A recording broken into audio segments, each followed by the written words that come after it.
жизни каждого человека есть что-то дорогое, важное, оставляющее след и память на всю жизнь. События, люди, вещи, мысли. Для всех это что-то свое, что-то личное. Но есть одно то, что не заменит ни вещи, ни поступки, ни слова, ни памятные даты. То, о чем вспоминаешь самые светлые, самые горькие минуты. То, что больше всего мы любим, даже если порой и не задумываемся об этом. Это руки матери. Добрые, нежные, сильные и заботливые. Всевышний Аллах говорит в Коране: «И мы завещали человеку быть добрым к своим родителям и заботиться о них, особенно о матери, ибо мать носит его в своей утробе, и ее слабость увеличивается по мере того, как растет ребенок». Ислам призывает проявлять доброту и милосердие к матери, указывая на ее достоинство. За призывом поклоняться только Всевышнему, то есть совершать ежедневную пятикратную молитву, сразу следует призыв любить и почитать родителей. Ислам считает благодеяние и доброту к матери, повиновение ей и любовное попечение о ней причиной для входа в рай.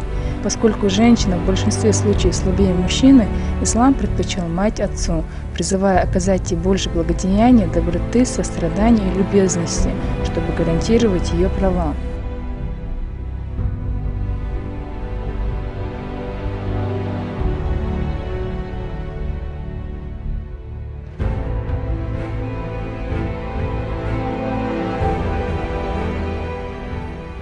Peygamber våtçeven hallir ta ashab.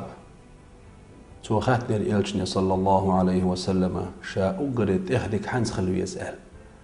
Peygamber de sallam haltan jab delir.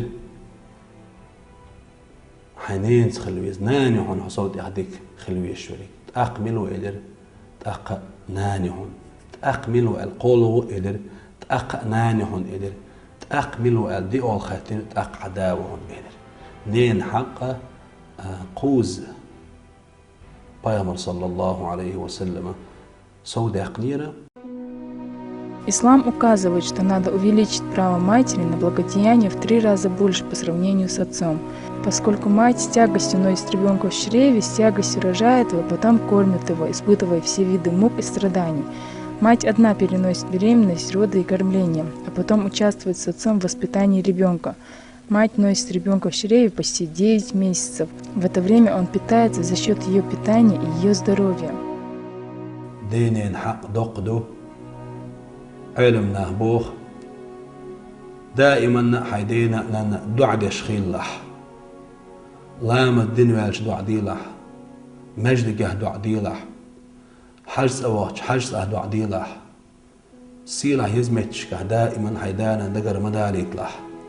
سجودي حواخ لام زحتك حيدانا ديلي دوخش دعديلح دي نينا حق حص اقوش تنوير واتسون ويل دعوالز ايديلي ديخشي داس ناس حقي وش حق للقه تنحق حقوش تنوير واتر بوخ تنديل دائما دينا نانا دعدش خلو يزق ديكل وشو ديوزل هو. К сожалению, мы так редко задумываемся о том, сколько времени и сил, сколько труда и здоровья, сколько ласки и заботы тратит на нас мама, сколько дел успевает сделать за день ее золотые руки. А ведь столько всего на ее хрупких плечах, все тяготы жизни, которую она пропускает через себя. Еще Всевышний превознес права матери над правами жены. В хадисе, который рассказал Аль-Хаким, говорится: наиболее близким из людей для женщины является ее муж, а для мужчины – его мать. Это только некоторые примеры из Корана, сунны пророка и слов ученых о почтительности исламом женщины как мать. Оглянитесь вокруг, как много женщин-матерей, которым не хватает именно вашего тепла, заботы и понимания.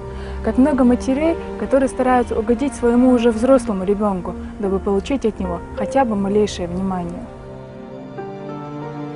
Мать – это человек, который определяет качество эмоциональной составляющей личности, или другими словами, той части нашей души, которая отвечает за успех в любви и в работе. Отношение с матерью особенно отражается на нашей способности доверять, любить и принимать любовь. Цените мать, ведь первый подарок матери, который она сделала нам – это жизнь, второй – любовь, а третий – понимание. Помните, что рай находится под ногами наших матерей.